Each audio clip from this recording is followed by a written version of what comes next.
All right, so now we're going to shift again. Knit 3, purl 5, knit 2. Take a look at the chart as well. So we're on row 7. We're here. And you can see how the triangle part of the zigzag is starting to build, right? So we had our, what was it, purl 9, knit 9, purl 7, knit 7, purl 6, knit 6, purl 3, knit 3, right? That's how we build it up.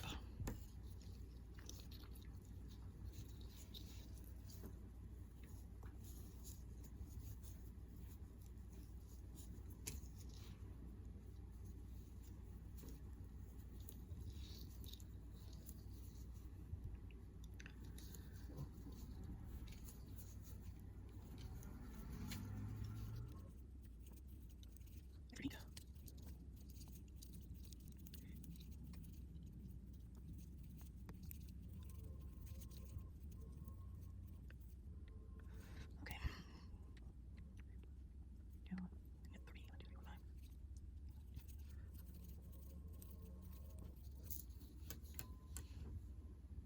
Purl 2, knit 5, purl 3.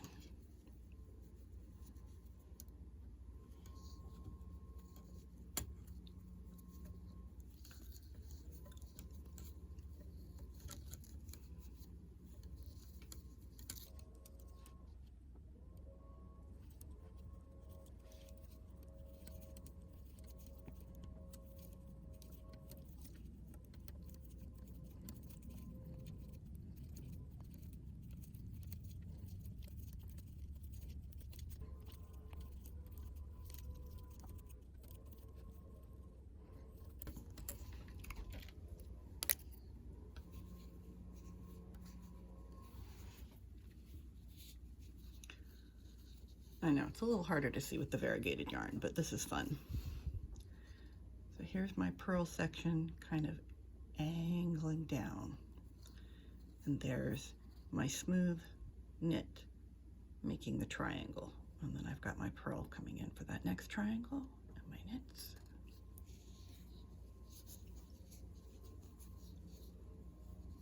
So I'd say if I wanted mine to look more like hers, if I had a smaller needle making smaller loops, that would tighten everything up, bring my stitches a little closer, a little easier to see. But since this is just a washcloth, it doesn't matter.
Lost track again because my brain's not on.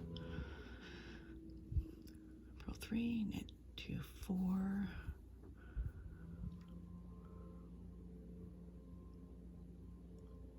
Oh, okay.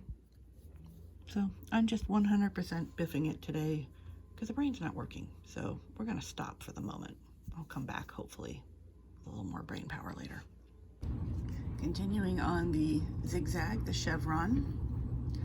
I'm now on row 10.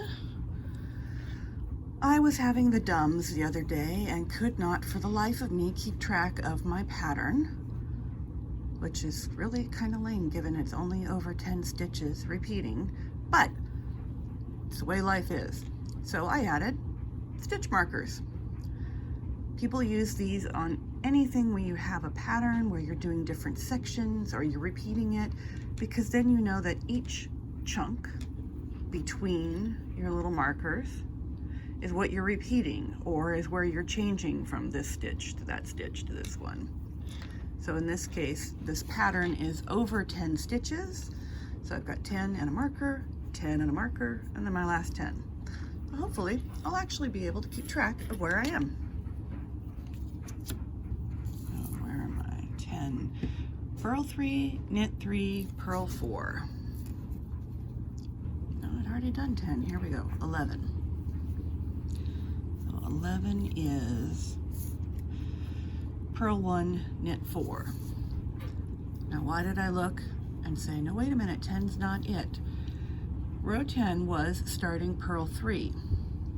You can see right here, I've got my smooth part coming into a nice triangle.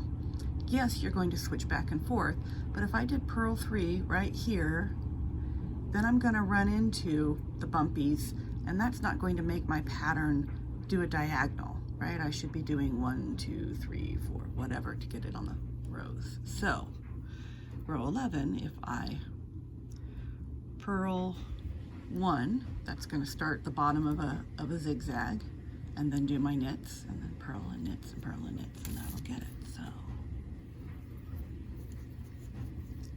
yarn in front.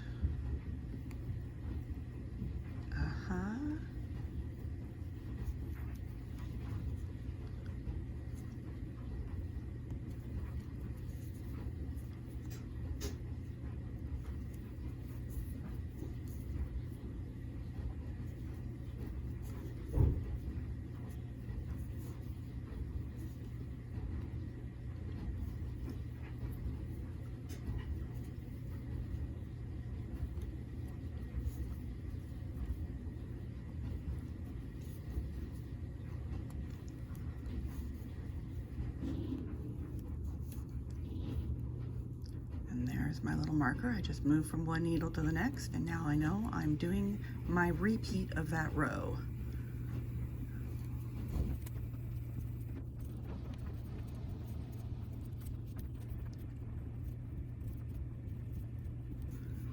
And the very nice thing about stitch markers is if I get to the marker and I haven't finished my purl whatevers, then I know I've made a mistake.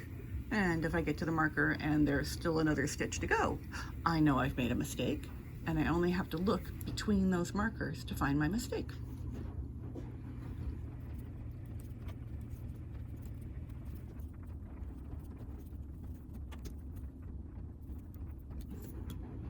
Row 12, purl 4, knit 1.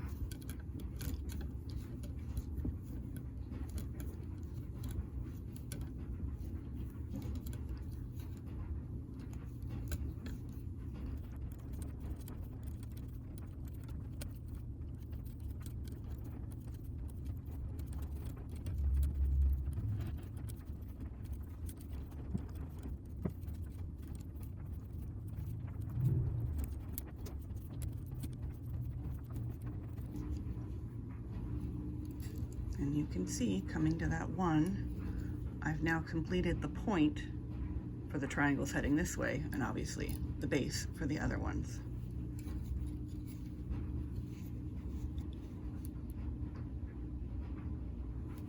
Can you see the zigzag starting to take shape? Knit triangle, purl triangle, knit triangle, purl triangle, right?